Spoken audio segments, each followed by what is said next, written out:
லலிதாவை ஹாஸ்டல்ல இருந்து வெக்கேட் பண்ண சொன்னதுனால லலிதா இப்போ அவங்க ஆபீஸ்ல தான் தங்கி இருக்காங்க. காலையில லலிதா ஆபீஸ்ல தூங்கிட்டு இருக்க கௌதம் வந்து லலிதாவை எழுப்பி, நான் ஒரு கேஸ் பிடிச்சிருக்கேன், அண்ணன் தம்பி சொத்து தகராறு, 10 மணிக்கு ஆபீஸ் வந்துருவாங்க, நீ 10 மணிக்குள்ள ரெடி ஆயிருன்னு சொல்றாரு. அப்புறம் கௌதம் லலிதா கிட்ட, நீ தங்குறதுக்கு வேற ஏதாவது ஒரு நல்ல இடமா பாரு, இது நம்ம வேலை பார்க்குற இடம், இங்க நீ தங்குறது எனக்கு சரியா படலன்னு சொல்ல, லலிதா ஆமா நான் கதவை பூட்டிட்டு தானே தூங்குனேன், நீ எப்படி உள்ள வந்தேன்னு கேட்க, அதுக்கு கௌதம் ஆமா நீ பூட்டி இருந்தியா, நான் கதவை பட்டுன்னு தட்டினேன், அது பொட்டுன்னு ஓப்பன் ஆயிடுச்சு அப்படின்னு சொல்றாரு. அதை கேட்டு லலிதா, அடப்பாவீங்களா இவ்வளவு மோசமா கதவு இருக்கு, இதையா நம்ம நம்பி இப்படி நிம்மதியா தூங்கிட்டு இருக்கோம் அப்படின்னு நினைக்கிறாங்க. கௌதம் லலிதா ரீசார்ஜ் பண்ண வச்சிருந்த காசு எடுத்துட்டு, நான் இதுல நம்ம 2 பேத்துக்கும் சாப்பாடு வாங்கிட்டு வந்துடுறேன், கேஸ் ஜெயிச்சு பணம் வந்தோட 1 இயர் பேக்கே போட்டலாம் அப்படின்னு சொல்லிட்டு போறாரு. அடுத்த சீன்ல முரளி வாவர்கிட்ட சுரேஷ் கேஸ பத்தி எக்ஸ்பிளைன் பண்ணிட்டு இருக்காரு. சார் பணம் வாங்குற அன்னைக்கு 2 பசங்க வந்திருந்தாங்க, அவங்க பைக்ல நம்பர் பிளேட் இல்ல, அதனால அதை ட்ரேஸ் பண்ண முடியல, முகத்துல மாஸ்க் போட்டிருந்தனால சிசிடிவி ஃபுட்டேஜ்லயும் அவங்க ஃபேஸ் ரெக்கார்ட் ஆகலன்னு சொல்றாரு. சுரேஷோட போஸ்ட்மார்ட்டம் ரிப்போர்ட் வரவும் லேட் ஆயிருச்சு, ரிப்போர்ட் ரெடி ஆனதுக்கு அப்புறமும் நம்ம கைக்கு வரதுக்கு முன்னாடி அது திருட்டு போயிருச்சு. அந்த கேஸ ராஜா சார் தான் ஃபாலோ பண்றாரு.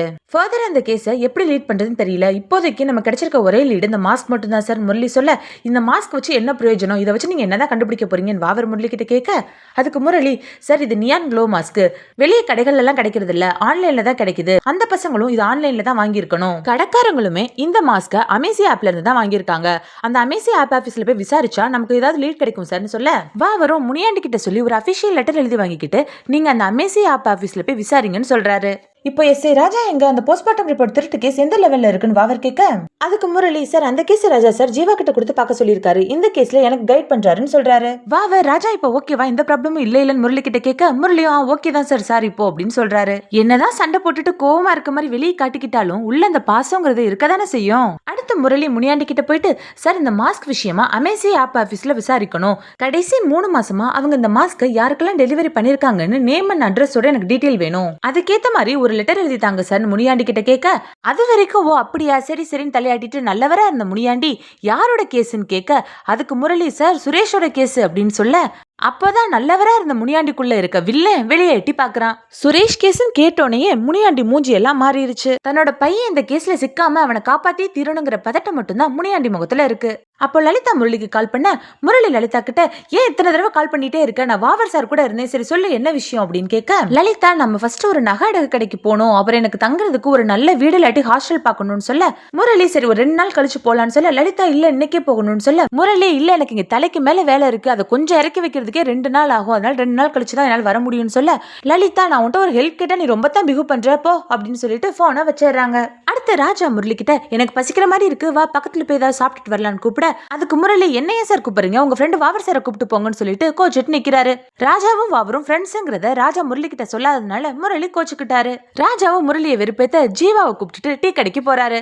முரளி ஜீவாவை வெறுப்பேத்த ஸ்வென்சியை கூப்பிட்டுட்டு அதே டீ கடைக்கு போறாரு. ஸ்வென்சியை முரளி கூட பார்த்தோன்னே முரளி ஆசைப்பட்ட மாதிரி ஜீவா டென்ஷன் ஆயிட்டாரு. ஆனா ராஜா டென்ஷன் ஆகல.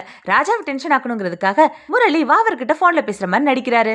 அடுத்து ராஜா, வாமா லலிதா டீ சாப்பிடுறியா அப்படின்னு கேட்க, ஓ நான் வாவர் சார்ட்ட பேசுறேங்கிறதுக்காக நீங்க லலிதா பேசுற மாதிரி நடிக்கிறீங்களா, அவன் என்ன பெரிய இவளா, அவளை பார்த்தா நாங்க பயந்துருவோமான்னு முரளி சீன் போட்டுட்டு இருக்க, லலிதா முரளியை போட்டுன்னு தட்டிட்டு நான் பெரிய இவதாண்டான்னு சொல்லிட்டு கோவமா போக, அவ்வளோ நேரம் பெரிய வீராப்பா பேசிட்டு இருந்த முரளி திடீர்னு வெட்டி பந்தவெல்லாம் கழட்டி வச்சுட்டு லலிதாவை சமாதானப்படுத்த அவங்க பின்னாடியே ஓட, அதை பார்த்துட்டு ஜீவாக்கு மனசெல்லாம் குளுகுளுன்னு இருக்கு.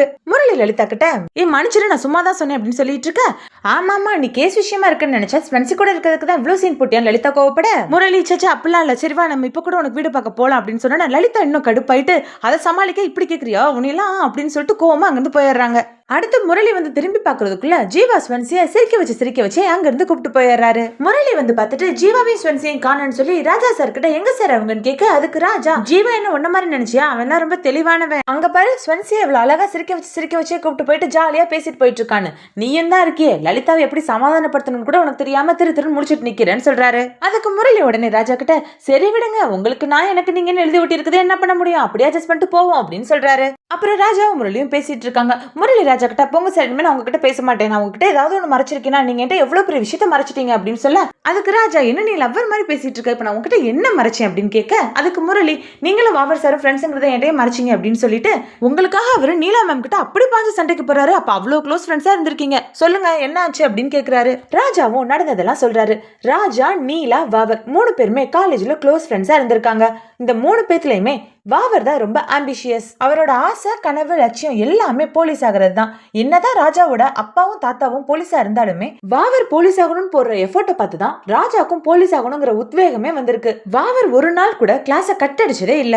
காலேஜ்லாம் முடிச்சுட்டு ராஜாவும் நீலாவும் கல்யாணம் பண்ணதுக்கு அப்புறம் வாவருக்கும் இவங்களுக்கும் இருந்த கான்டாக்ட்லாம் கொஞ்சம் கட் ஆயிருந்திருக்கு. திருப்பி நீலா ராஜாவை போலீஸ் வேலைக்கு அப்ளை பண்ண சொன்னப்பதான் ராஜா அப்ளை பண்றப்ப வாவரை பார்த்திருக்காரு. வாவரும் அதே டைம்ல தான் அப்ளை பண்ணியிருந்திருக்காரு. ஏதோ ஃபேமிலி இஷ்யூ போல, அதனால வாவர் அவ்வளவு நாள் அப்ளை பண்ணாம அந்த செட்ல தான் அப்ளை பண்ணிருக்காரு. 2 பேரும் ஒரே பேட்ச்ல எக்ஸாம்க்கு அப்ளை பண்ணிட்டு ப்ரிப்பேர் பண்ணிருக்காங்க.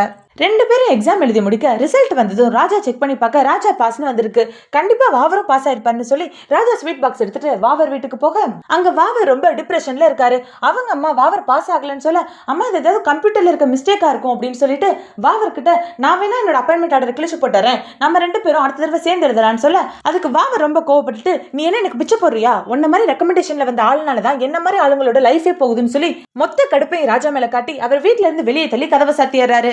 என்னதான் ராஜா எதுவும் பண்ணல, அவர் படிச்சுதான் பாஸ் ஆனவரா இருந்தாலுமே வாவருக்கு அவர் இவ்வளவு கஷ்டப்பட்டு ப்ரிப்பேர் பண்ணியும் அவரால் பாஸ் பண்ண முடியலங்கிற விரக்தியை வேற யார்ட்டையும் காட்ட முடியல. அதனால ராஜா கிட்டே அந்த கோவத்தை காட்டுறாரு.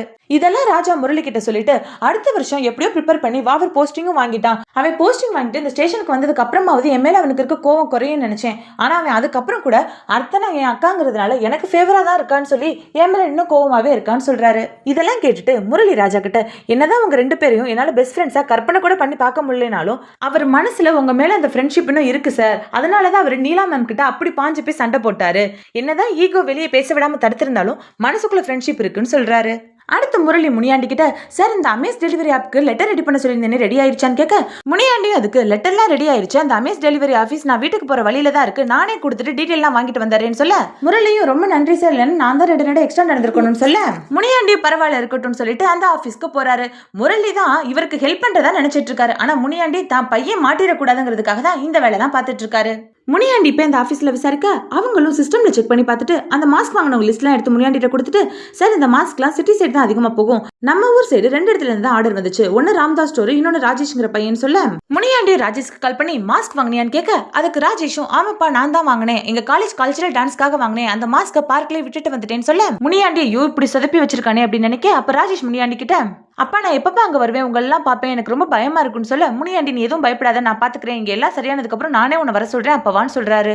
அடுத்து முனியாண்டி வீட்டுக்கு போயிட்டு அந்த அமேசி டெலிவரி ஆஃபீஸ்ல இருந்து கொடுத்த லிஸ்ட்டை எரிச்சிட்டு இருக்கா. அதை அவரோட ஒய்ஃப் பார்த்துட்டு ஒரு தப்ப மறைக்க இப்படி அடுத்தடுத்து தப்பா பண்ணிட்டு இருக்காருன்னு நினைச்சு ரொம்ப பயப்படுறாங்க. முனியாண்டிக்கும் தப்பு பண்றோங்கிற கில்ட் இருந்தாலும் மகனை காப்பாத்தே தீரணுங்கிற எண்ணம் அதிகமாவே இருக்கு.